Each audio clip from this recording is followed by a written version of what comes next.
This Car Con Carne snack is sponsored by 90 Days in the 90s, written by Andy Fry.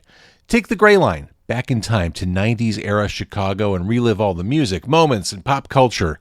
Get your copy from Amazon or 90daysintheNineties.com.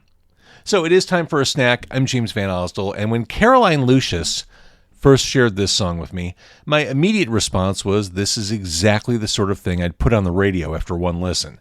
Well, I'm not in the radio anymore, so instead I'm getting it on my podcast. The song is Hey, That's Funny, and it comes from Caroline Lucius's new release, Running Without Me. Now, Caroline and her brother Schaefer, they've both been on the podcast before. They've been producing really accomplished sounding music in their home studio, and this song right here stands as one of their best yet. Caroline says the song is a chaotic ride through a variety of emotions felt when trying to figure life out, especially after the pandemic years, and build yourself up. And as the title suggests, it keeps a sense of humor along the way. New from Caroline Lucius, it is today's snack. Hey, That's Funny.